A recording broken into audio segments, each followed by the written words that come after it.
오늘은 이제 비전 세 번째이면서 좀 결론의 말씀을 내려야 되겠습니다. 비전을 다시 한번 사전적 의미로 말씀드린다면 이 미래를 보는 통찰력을 말하는 것이죠. 미래를 향한 상상력입니다. 비전에는 세 가지 속성을 가지고 있습니다. 첫 번째는 비전은 이 믿음의 산물로 오는 것입니다. 그러니까 비전의 목표를 우리가 정하지 않습니까? 이것은 논리적인 어떤 것을 통해서 세울 수 있는 게 아니에요. 진정한 비전은 창의적인 상상력에 의해서 그 목표를 세웁니다. 그리고 그 결과는 믿음을 통해서 성취하게 되는 것이거든요. 그래서 비전은 첫 번째로는 믿음의 산물이에요. 두 번째는 비전은 목적의 현실화를 말하는 것입니다. 이 말씀은 무슨 뜻이냐면 비전이란 역사적인 통전성을 가지고 있어요. 그러니까 과거, 현재, 미래를 향하는 것이에요. 이를테면 성경적으로 이렇게 말씀을 드릴 수 있습니다. 하나님께서 이스라엘에게 비전을 주셨어요. 그게 약속의 땅 가나안입니다. 언제 주셨습니까? 과거에 아브라함에게 주셨어요. 현재적인 의미로 출애굽할 때 모세가 그 비전 가지고 나오는 거잖아요. 그러면 그걸 누가 이룹니까? 여호수아가 이루게 되는 것이에요. 그러면 이미 약속의 땅 비전은 과거, 현재, 미래로 그게 이미 연결되어 있는 것입니다. 여러분에게도 마찬가지예요. 하나님이 과거에도 역사하셨고 현재도 역사하셨고 또 미래도 역사하세요. 이 하나님의 비전이 여러분에게 오늘 임하기를 축복합니다. 결국 이제 비전의 특성은 뭐냐면 오랜 꿈과 환상을 가지고 있는 것들을 미래적으로 성취해가는 강한 확신이 있는 것입니다. 그러니까 미래적으로 때가 되면 반드시 하나님이 나의 이 비전을 이루어 주신다는 거죠. 그런데 그게 먼 미래에 있는 게 아니에요. 지금 현실 과정을 통해서 한 단계 한 단계 실천화 되어가고 있는 것이 비전입니다. 그러니까 이게 아니라면 비전이라 볼 수 없어요. 그냥 희망사항이죠. 때로는 공상이나 상상으로 끝날 수도 있는 것이 되는 겁니다. 자, 그렇다면은 이런 비전의 사람에게는 특징이 있습니다. 첫째가 뭐냐면 비전의 사람은 말의 능력을 알고 있는 사람이에요. 비전이라고 하는 것은 말이죠, 말로 표현되게 되어 있습니다. 그러니까 비전과 말은, 즉 비전과 언어는 함께 가는 거예요.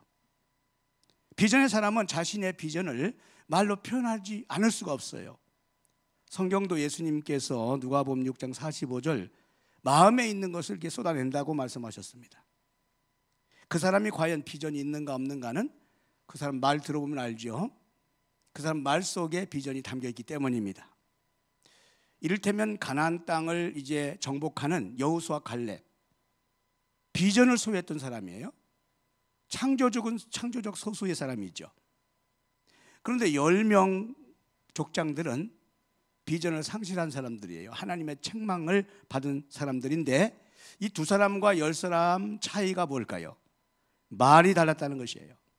민수기 13장 32절로 보면은 10사람은 가나안을 탐지하고 그만 악평하는 겁니다. 그 땅이 하나님이 주시는 땅인데 악평하고 있어요. 심지어 모세를 원망하고 말았습니다. 그들은 주님을 향한 비전을 이미 잃어버린 겁니다. 가나안 땅에 대한 비전이 없었던 거죠. 희망사항이었을 뿐이었어요. 그래서 자신들을 일컬어 가나안 사람과 비교를 하게 되는 것입니다. 비전이 없는 사람은 늘 세상과 비교해요. 다른 사람과 자기를 비교해요. 그리고 어떻게 말합니까? 자기를 비하시킵니다. 할 수 없다고. 메뚜기와 같다. 가나안에 있는 사람들하고 우리를 비교해 보니까 우리는 메뚜기와 같다. 할 수 없다는 거죠. 그러나 비전의 소유를 가지고 있는 사람들은, 즉 여호수아 갈렙은 말과 언어가 다릅니다. 그 땅은 우리 밥이라는 것이죠. 거기 있는 사람을 두려워하지 말라고 말하는 것입니다. 긍정의 말을 씁니다. 창조적이고 미래지향적인 말을 써요. 이게 사실은 비전의 사람이 창조적 소수입니다. 우리 가운데도요, 부정의 말이 빨리 나오지 긍정의 말이 빨리 나오지 않거든요. 현실을 볼 때 비전의 사람은 말이 매우 긍정적이다 라고 볼 수 있어요. 고 정주영 회장님이 청년 시절에 세 번째 동생인 정세영, 그분도 회장님이셨죠. 고등학생이었어요. 그런데 고등학교 3학년 때 고려대학교 시험을 봤답니다. 셋째 동생이 이제 보고 와서 이제 형한테 얘기하는 겁니다. 형, 나 고대 들어가기 힘들 것 같아. 그러니까 이 정주영 회장님은 청년 시절이죠. 화를 막 벌컥 내면서, 야 임마, 나도 고대 들어갔어 임마. 네가 왜 못 들어가? 그러더래요. 근데 이 동생이, 자기 형이 초등학교 졸업했다는 분이 알고 있거든요. 이 고대 들어갔다는 말에 그냥 웃어버렸어요. 사실은 고대 들어갔어요. 정조 회장께서. 뭘로? 거기 공사판에. 여러분 얼마나 긍정적입니까? 예? 고대에 입학한 게 아니라 고대에 그 막노동하러 들어갔단 말이에요. 긍정적인 말 아니에요? 나도 고대 들어갔는데, 아니 네가 고등학교 졸업한 녀석이 왜 못 들어가? 얼마나 긍정적이에요. 이런 긍정적인, 할 일이 많다, 세상이 넓은데 그분이 신념을 가지고 고속도로 내고 최초의 아파트도 만들고 박정희 대통령도 설득하고 막 이런 일을 했잖아요. 긍정적인 사람, 비전의 사람이에요. 여러분 긍정적인 말이 여러분의 입에서 쏟아내기를 바랍니다. 희망찬 미래가 담겨져 있는 말을 하고 자신들의 긍정적인 자아상을 말을 하고 그리고 주님을 향한 신앙적인 고백을 하는 사람들이에요. 그런 말을 한 사람이 바로 여호수아 갈렙입니다. 자, 여호수아 갈렙의 고백을 한번 보겠습니다. 민수기 14장 8절로 9절이에요. 여호와께서 우리를 기뻐하시면 우리를 그 땅으로 인도하여 들이시고 그 땅을 우리에게 주시리라. 이는 과연 젖과 꿀이 흐르는 땅이니라. 다만 여호와를 거역하지는 말라. 또 그 땅 백성을 두려워하지 말라. 그들은 우리의 먹이라. 그들의 보호자는 그들에게서 떠났고 여호와는 우리와 함께 하시느니라. 그들을 두려워하지 말라. 할렐루야. 여러분 이런 고백이 여러분에게, 여러분의 앞길에, 여러분의 일터에, 가정에, 신앙생활 가운데에, 우리 교회 가운데 있기를 축복합니다. 비전의 사람 또 하나의 특징이 있어요. 비전을 향해서 집중력이 있어요. 비전은 핵심을 간파하는 능력이거든요. 그래서 그 핵심을 간파한 다음에 거기에 에너지를 썼습니다. 파레토 원리라는 원리가 있는데 이게 집중의 원리입니다. 하나님께서는 우리에게 에너지를 주셨어요. 힘을. 어떤 힘을? 집중의 힘을. 놀랍습니다. 20%의 집중을 하게 되면 어떤 현상이 나타나냐면 80%의 효과가 나타난다는 뜻이에요. 우리는 20%밖에 집중하지 않았는데 효과는 80%가 나타나는 파레토 원리예요. 사실 그러니까 우리는 집중 별로 안 된다는 뜻이죠. 그런데 비전의 사람은 집중하는 사람이라는 거예요. 비전을 품었다면 집중하는 거예요. 왜냐하면 비전에는 반드시 열매가 나타나게 돼 있어요. 예수님도 꼭 열매를 찾았습니다. 마태복음 7장 16절에 보니까 예수님도 좋은 열매, 선한 열매 맺기를 원하셔요. 요한복음 15장에 보면은 열매를 맺으려면 어떻게 집중해야 되느냐? 가지치기를 잘해야 된다는 말씀을 주셨어요.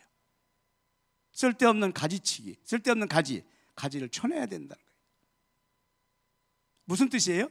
우리가 비전의 사람은 하나님이 주신 그 비전, 그 목표를 향해서 집중해야 되는데 다 잘할 걸 기대하면 안 됩니다. 이것도 잘하고 저것도 잘하고 다 잘할 수 없어요.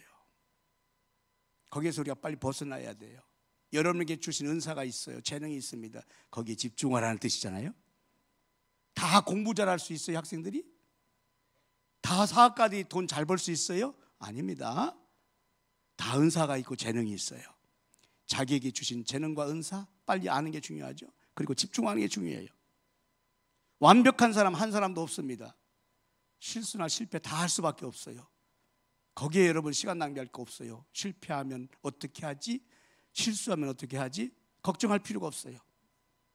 여러분에게 비전이 있다면 그 비전에 집중하는 거예요. 비전의 사람은 작은 일에 소홀히 하지 않습니다.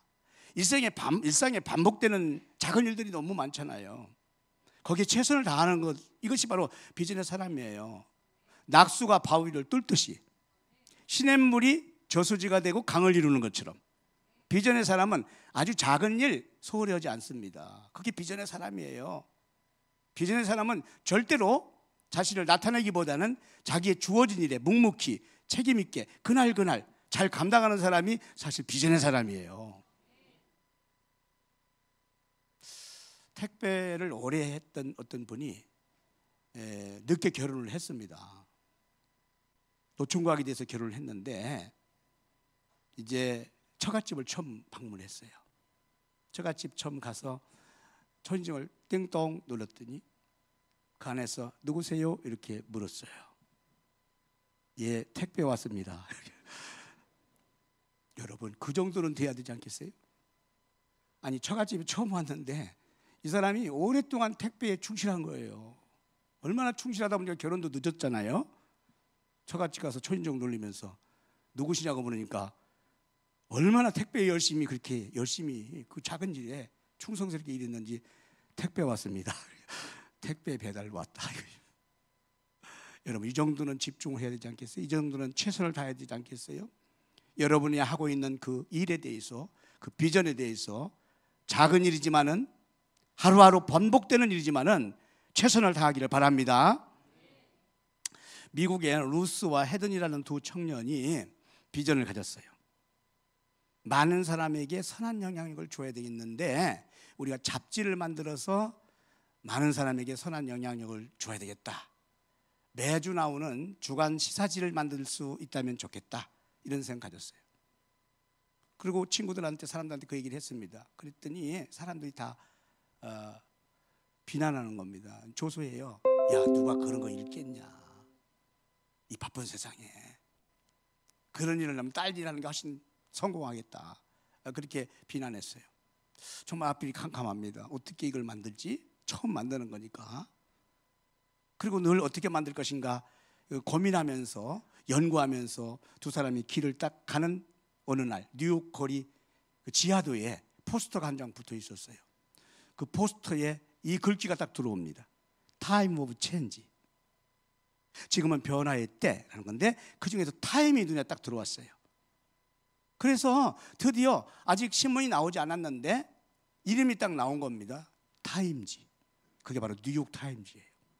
세계에서 가장 많이 일주일에 보는 시사 전문지가 된 겁니다.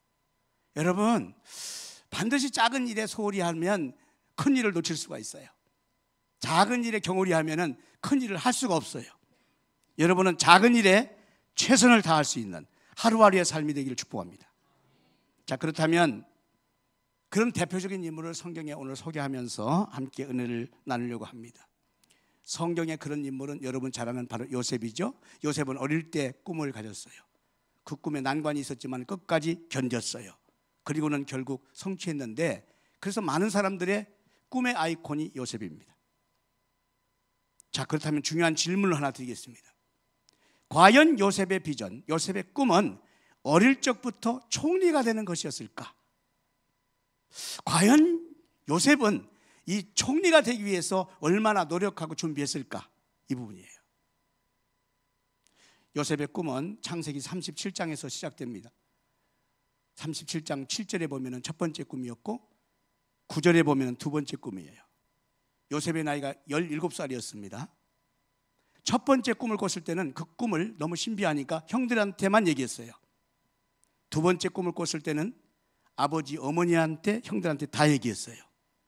그런데 말이죠, 자기는 너무나 감동적이고 신비로워서 두 가지 꿈을 꾸고 그렇게 얘기했는데 돌아오는 반응은, 결과는, 신비롭고 신기로운 꿈 앞에 돌아오는 반응은 너무너무 어처구니 없습니다. 창세기 17장 8절에 보면요, 요셉을 형들이 미워합니다. 11절에 보면 시기합니다. 18절에 보면 죽이기로 결심합니다. 아니, 신비롭고 신기한 감동적인 꿈을 얘기하는데, 그 비전을 얘기했는데 주변 사람들이 다 자기를 미워하는 거예요. 적대하는 겁니다. 여러분, 우리가 익히 아는 상식으로 요셉의 이 두 가지 꿈으로 볼 때는 총리의 장차 꿈이었다 해석할 수 있어요. 전혀 틀린 말은 아니에요. 내용상 조금은 맞을 수 있어요. 해와 달과 11별이 다 요셉에게 절하는 것이죠. 요셉의 볕단에 형들의 볕단이 다 절하는 것이에요.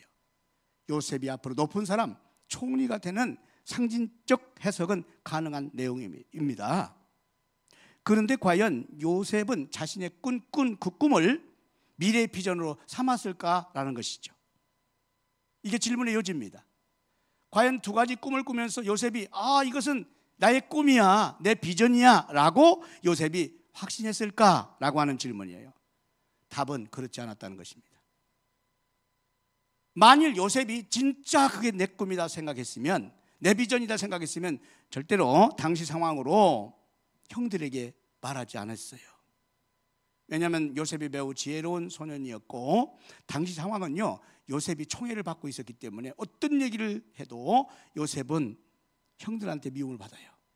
민감한 상황이었어요. 자기 그 꿈이 자기 꿈이라고 생각했더라면 자신에게 해야 되는 얘기를 절대로 주변 형들에게 요셉은 하지 않았을 것입니다. 당시 요셉은 그 꿈이 무슨 꿈인 줄 몰랐어요. 그 꿈의 의미를 조금도 그는 알지 못했습니다. 만약 요셉이 그 꿈의 의미가 정말 애굽의 총리가 되는 꿈이었다고 알았더라면 그 꿈을 속에만 담고 키워나갔을 거예요.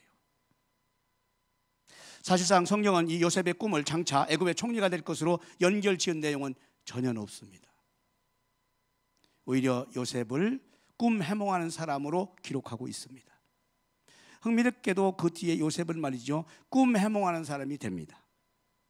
아시는 것처럼 감옥에 있을 때 술 맡은 관원장, 떡 맡은 관원장 꿈 해몽 해줬죠? 잘 해줬어요. 그러나 그보다 더 놀라운 꿈 해몽이 무엇입니까? 요셉의 운명을 바꾸는 꿈 해몽이었습니다.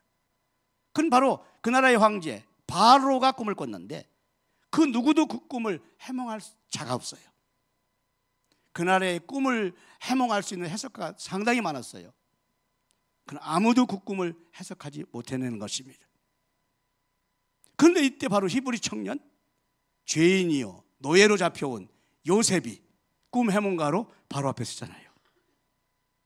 그리고 요셉의 어릴 적 꿈이 꿈같이 그날 이루어지는 거예요.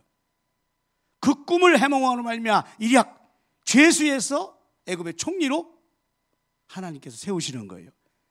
바로 황제가 요셉을 자기의 총리로 세우는 겁니다. 자, 그러면 좀 말씀을 정리해서 보자면 요셉이 어릴 적 꾼 꿈은 하나님께서 요셉을 장차 어떻게 쓰시겠다고 한 것을 요셉에게 보여준 하나님의 꿈이에요. 하나님의 비전이에요. 그런데 정작 요셉은 자신의 꿈의 의미를 정확하게 깨닫지 못했기 때문에 애굽에서 종살이, 옥살이 그냥 한 겁니다. 여러분, 어쩌면 우리도 하나님이 택하신 자녀가 되었다면 하나님이 주신 꿈이 있어요. 하나님의 비전이 있어요. 그런데 안타깝게도 우리가 일평생을 살면서 깨닫지 못하고 그냥 이 땅을 떠날 수도 있어요. 여러분, 오늘 깨닫고 돌아가는 시간이 되기를 바랍니다. 요셉은 그러다가 드디어 총리가 되었을 쯤에서 깨닫게 됩니다. 창세기 42장 9절 말씀에 보니까 이렇게 돼 있잖아요. 요셉이 그들에게 대하여 꾼 꿈을 생각하고, 그때 생각난 거예요. 언제? 자기 형들이 양식을 구하러 자기 앞에 온 거잖아요. 그때서 전날 아주 오래전이죠. 10여 년 전에 어린 소년 때 꾸었던 그 꿈이 생각난 거예요. 그리고 요셉이 확신하게 된 것은요, 형들이 자기한테 다 절할 때였습니다. 유명한 요셉의 고백을 한번 보겠습니다. 창세기 45장 5절입니다. 다 같이 한번 읽어볼까요? 당신들이 나를 이곳에 팔았다고 해서 근심하지 마소서, 한탄하지 마소서. 하나님이 생명을 구원하시려고 나를 당신들보다 먼저 보내셨나이다. 아멘. 요셉이 이때 깨달았습니다. 하나님께서 하셨구나. 하나님이 나를 미리 보내셨구나. 아, 하나님이 나를 애굽의 총리로 삼으셨구나. 아, 그때 그 꿈이 하나님의 꿈이었구나. 하나님이 나를 통해서 하나님의 꿈을 지금 실현해 가시고 있구나. 아, 그때서 깨달은 거예요. 그러므로 요셉이 어릴 적 꾸었던 꿈과 환상은 요셉 스스로의 미래의 청사진이 절대 아니었다는 사실이죠. 요셉을 향한 전적 하나님의 비전이었어요. 여러분은 알 수 없지만, 깨달을 수 없지만 하나님이 여러분을 부르셔서 하나님의 비전을 다 주셨어요. 이걸 깨닫는 순간이 있거든요. 이걸 깨닫는 순간이 있어요. 보편적으로 깨닫는 순간이 언제냐면 자기가 극심한 고난에 있을 때 깨닫는 경우가 많습니다. 잘 나갈 때 깨닫는 경우 드물어요. 너무너무 힘들 때 그때 많이 깨달아요. 고난 가운데에 하나님의 비전을 깨달을 때가 참 많아요. 그렇습니다. 요셉의 꿈은 하나님의 비전이었습니다. 이 말씀은 요셉 스스로의 비전이 아닌 주님이 요셉을 택하셨고 부르셔서 요셉을 통해서 이루시려는 주님의 비전이었다는 뜻이죠. 성도 여러분, 우리가 분명히 깨달을 사실이 하나 있습니다. 하나님께서는 우리를 택하시고 부르셔서 우리가 이해할 수 없는, 생각할 수도 없는 우리 환경과 현실 속에 계산되어질 수 없는 비전을 주신다는 거예요. 그리고 그 비전으로 우리를 인도해 가신다는 거예요. 첫 번째, 이것을 깨달으시기 바랍니다. 내가 생각할 수 있는 것, 계산할 수 있는 것으로 꿈꾼다는 것은 내 꿈이에요. 생각할 수 없는 것, 계산할 수 없는 걸 가지고 주님 인도하세요. 전에 한 번은 어떤 분이 굉장히 공부를 잘하신 분인데 저에게 상담이 왔어요. 왜? 공부를 그렇게 잘하고 승승장구하는데 어느 날 갑자기 낙천된 거죠. 자기는 정말 승승장구할 줄 알았어요. 왜? 실력이 있고 인맥이 많고 배경이 좋고 능력이 있으니까. 그걸로 되는 게 아니잖아요. 너무 낙심한 거예요. 그때 제가 감히 그분한테 말씀드렸어요. 하나님께서 지금 이 자리에 이 형편에 하나님의 비전을 주시기 위해서 그런 것입니다. 그래서 그분이 사실은 충남 성시운동본부를 만들어내는 평신도지만은 목사님들을 다 일깨워서 그 충남 성시와의 불이 전국으로 붙는 그런 역할을 평신도지만 깨닫고 그 일을 감당을 하게 된 거예요. 여러분, 우리가 깨닫게 되면 하나님의 크고 놀라운 계산, 계획을 깨닫게 되면 우리가 있는 자리에서 놀라운 역사가 일어날 줄로 믿습니다. 어쩌면 저도 34년간 이곳 홍성에서 목회를 하면서 제 꿈과 제 계획대로 된 일이 별로 없었어요. 그래서 저는 깨닫고 주님의 꿈과 비전이 무엇인가에 늘 주목하기 위해 살았어요. 그러다 보니까 사실 여기 내포에도 주님이 이런 아름다운 성전 주신 거 아니겠어요? 여러분, 하나님의 꿈과 비전을 붙잡아야 됩니다. 지금도 살아계신 하나님, 우리 인생 가운데 주권적으로 여러분을 인도해 앞서 행하십니다. 장차 그 모든 걸 다 이루실 줄로 믿습니다. 그러면 요셉이 하나님의 비전을 붙잡고 가는 길이 평탄했을까요? 답은 아니었습니다. 그것이 오늘 본문 내용이에요. 오늘 시편 105편 16절로 19절 내용이에요. 평탄하지 못한 요셉의 삶이었어요. 하나님이 주신 비전이었는데 깨닫지는 못했지만은 그 길을 가는데 그의 길은 노예와 감옥이 기다리고 있었습니다. 육체적으로 정신적으로 얼마나 견딜 수 없는 고통을 받아야 했습니다. 요셉은 그 현실을 겪으면서 사실상 믿음의 연단을 해나가는 거예요. 특히 요셉은 하나님의 때를 깨닫게 하시는 거예요. 자기 때가 아닌 하나님의 때, 이게 중요합니다. 하나님의 때가 되니까 어느 날 갑자기 일으켜 세우는 거예요. 놀랍습니다. 이것은 모든 사람에게 다 적용될 수 있어요. 저도 최근에 갑작스레 몸이 한 번도 그렇게 아픈 적이 없었는데 몸이 아팠잖아요. 저는 맨날 젊을 줄 알았어요. 저는 절대로 아프지 않을 줄 알았어요. 그렇게 살았어요. 4시 15분이나 20분이면 딱 일어나가지고 홍성 성전에서 새벽기도 인도하고 5시에 여기 와서 5시 30분에 새벽기도 인도하고 그리고 하루 일들을 타이트하게 여러 가지 사역들을 하는데 하나님이 힘을 주셨어요. 피로감을 주지 않았어요. 나는 그렇게 계속 갈 줄 알았어요. 새로운 30년 여호수아 갈렙처럼. 그런데 어느 순간에 감기약 하나 잘못 먹었는데 나는 빨리 낫을 5년 만에 감기 걸렸으니까 빨리 낫을 마음에 그 감기약 저희 아들이 먹고 있는 감기약을 홀딱 먹어버렸어요. 이게 말이죠 60대 이상이 되면 감기약 홀딱 먹으면 안 되거든. 조제를 잘 해가지고 선생님 말씀 잘 들어서 먹어야 되는데 빨리 낫을 마음에 그냥 홀딱 먹었더니 감기약의 쇼크가 굉장히 큽니다. 함부로 먹으면 안 되거든요. 그때부터 얼마나 육신적으로 고단한 몇 개월을 지냈는지 몰라요. 깊은 수렁에 잠기게 되었어요. 그때 주님을 다시 한 번 더 깊이 만날 수 있는 기회가 됐어요. 여러분, 하나님의 때가 있어요. 하나님의 때에 하나님이 말씀하십니다. 하나님이 세우십니다. 높이기도 하시고 낮추기도 하시고. 여러분의 하나님의 때가 있기를 바랍니다. 요셉은 혹독한 시련 가운데에 연단의 과정 가운데에 하나님만을 의지할 수 있는 믿음을 주신 거예요. 요셉이 어떻게 사실은 견뎌냈을까? 그 혹독한 아까 본문 나오잖아요. 온 손과 발에 착고를 차고 얼마나 고통과 그 시련 가운데 빠졌는지. 전혀 앞길이 막막하고 캄캄한 거예요. 아무런 비전, 소망이, 꿈이 없어요.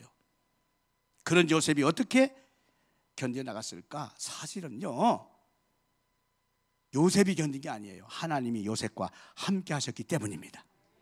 여러분, 하나님이 요셉과 함께한 이유는 간단합니다. 요셉은 하나님의 꿈을 이룰 사람이기 때문이에요. 그렇습니다. 주님의 비전을 이루어야 될 사람은 고난이 올 수 있습니다. 환난이 올 수 있습니다. 시련이 올 수 있습니다. 그러나 하나님이 함께 하세요. 그 고난 가운데 하나님을 더 깊이 만나게 하시는 거예요. 요한복음 16장 33절에 보니까 너희가 세상에서 환난을 당하나, 너희가 세상에서 환난을 당하나 담대하라, 내가 세상을 이겼노라. 왜냐? 세상 끝날까지 너희와 항상 함께 하리라. 비전의 사람, 고난이 있지만 주님이 항상 함께 하시겠다고 약속하시는 겁니다. 고난이 오히려 복이 될 수 있어요. 고난이 형통한 은혜가 될 수 있는 줄 믿습니다. 창세기 39장 2절에 보니까 여호와께서 요셉과 함께 하심으로 그가 형통한 자가 돼요. 요셉의 길에 주님이 함께 하심으로 요셉의 길에 고난이 있었지만은 형통하게 된 거예요. 비전의 사람, 힘든 과정이 있습니다. 그러나 하나님이 함께 하심으로 형통하게 될 줄로 믿습니다. 두 번째 깨달을 사실이 있어요. 요셉의 가는 길이 요셉이 가고 싶어서 가는 길이 아니었다는 사실이에요. 왜냐하면 요셉의 꿈은 꿨지만 요셉의 꿈이 주님의 꿈이었기 때문이잖아요. 요셉의 꿈이 주님의 꿈이기 때문에 요셉이 그 길을 가고 싶은 마음이 없어요. 이게 뭐냐면 사명이라는 것입니다. 내가 꾸는 꿈이 있잖아요. 내가 계획하는 것이 있잖아요. 이건 내가 힘들면 포기할 수도 있고 길을 바꿀 수 있어요. 선택의 여지가 있어요. 그렇지만은 주님이 주시는 비전, 즉 사명이잖아요. 그 사명은 선택의 여지가 없습니다. 잘 기억해야 됩니다. 깨달아야 됩니다. 주님이 주시는 비전, 선택의 여지가 없어요. 그걸 놓치면은 정말 평생 고생할 수도 있습니다. 평생 허무하게 살 수도 있어요. 늦게 가서 깨달을 수도 있어요. 오늘 요셉의 비전을 통해 주시는 메시지가 뭡니까? 결국은 내게 주신 사명을 깨닫자 이거예요. 여러분, 오늘 내게 주신 하나님의 비전, 즉 내게 주신 사명을 깨닫는 귀한 시간 되기를 축복합니다. 사명의 길은 자신의 욕심이나 목표를 세우는 게 아니거든요. 주님이 계획하시고 축복하시고 인도하시는 길을 가는 거예요. 이 사명자의 축복입니다. 사명의 생명입니다. 여러분에게 그 길을 가기를 바랍니다. 사명자의 길이 비록 고난이 있어요. 환난이 있고 시험이 있고 어려운 문제가 있어요. 그러나 주님이 함께 하시기 때문에 결국은 승리와 영광의 길입니다. 결론적으로 요셉의 비전은 요셉이 이룬 게 절대 아니라 주님이 이루어 주신 거예요. 요셉이 자기 꿈을 자기가 꾼 것 같았지만은 그 꿈으로 인해 고난을 당하여 어려움이 있었지만은 그러나 요셉은 자신의 꿈을 키운 것이 아니라 주님이 요셉을 통해서 주님의 꿈을 키워나가신 거예요. 할렐루야. 이게 바로 비전의 사람의 차이점이라는 거예요. 세상 많은 사람들이 꿈과 환상 가질 수 있잖아요. 자기 꿈과 환상. 그러나 하나님의 사람은 하나님의 꿈, 하나님의 비전을 잡아야 돼요. 제가 많은 성공한 사람들, 많은 사람들 만나보지는 못했지만은 만나는 사람들, 그분들이 나중에 얘기하는 것이 솔로몬 같은 고백을 하는 경우가 많더라고요. 왕년에 내가 이렇게 날렸지만은 지금 보니까 정말 허무하고 헛된 일이 많았어요. 이렇게 얘기하는 분들이 꽤 있어요. 그러나 하나님이 주신 사명, 즉 비전, 하나님이 주신 꿈을 붙잡고 살아가는 분들은 아무리 시대가 변하고 환경이 변하고 역사가 변하고 그리고 연세가 높아졌다 할지라도 절대 그런 말씀 안 하세요. 끝까지 그 사명과 비전을 붙잡고 항상 긍정적으로 적극적으로 할렐루야. 여러분의 인생의 신앙이 그렇게 되기를 축복합니다. 고난의 환경조차도 주님의 크신 섭리가 있다는 것을 깨닫기를 바랍니다. 약속의 성취의 과정임을 또한 깨닫기를 바랍니다. 주님의 비전을 이루는 길이 다른 게 아니에요. 주님의 주권을 절대 확신하기 바랍니다. 여기까지 인도하신 주님, 장차 여러분을 놀랍게 인도하실 거예요. 흔들림 없는 사명감을 가지고 작은 일에 충성하기 바랍니다. 우리의 목표, 욕심은 버리고 오직 주님 주신 비전, 현재 힘든 과정 가운데 있다 할지라도 하나님은 장차 요셉처럼 하나님의 비전을 이루어 주신다. 꿈 같은 얘기지만 그러나 꿈이, 하나님의 꿈이 여러분의 현실 가운데 성취된다는 믿음을 가지세요. 우리 교회에 꿈이 있습니다. 하나님의 비전이 있습니다. 박장준 권사님 기도하신 것처럼 이 충남을 살려내는 일이에요. 여러분이 생각할 때는 꿈과 같은 일이라고 생각하겠지만 하나님의 비전은 이루어지잖아요. 충남을 살려내고 충남의 교회를 살려내는 일. 누군가에게 어떤 교회에 그 비전을 주실 수 있잖아요. 우리가 확신하건대 우리 교회에 주신 줄 믿습니다. 우리 교회는 많은 교회를 깨울 것입니다. 우리 목사님들과 동역해서 이 일을 이루실 것이고 여러분들의 합력함을 통해서 이 일을 이루어 가실 거예요. 요셉의 꿈, 하나님의 비전, 저와 여러분과 우리 교회가 다 이루어가기를 주의 이름으로 축복합니다. 기도하겠습니다. 살아계신 아버지 하나님, 오늘 요셉의 비전이 바로 하나님의 비전임을 깨닫고 고난과 환난이 있었지만은 하나님께서는 그 가운데도 형통하게 하시며 때가 되니까 하나님께서 완전하게 성취시켜 주심을 오늘 성경은 말씀하고 있습니다. 오늘 나의 꿈이 아니라 하나님의 꿈이 되게 도와주시옵소서. 하나님의 비전이 되게 도와주시옵소서. 우리 교회가 하나님의 비전을 붙잡고 나가게 하여 주시옵소서. 우리 성도들의 일터와 가정과 우리 자녀들이 하나님의 비전에 붙잡힌 바 되어서 살아가게 하여 주시옵소서. 반드시 하나님께서는 요셉을 통해서 주의 꿈을 다 이루신 것처럼 살아가는 우리 성도 한 사람 한 사람을 통해서 그 일을 이룰 것이고 우리 교회를 통해서 이루어 가실 줄로 믿습니다. 살아계신 예수 그리스도 이름으로 기도하옵나이다. 아멘.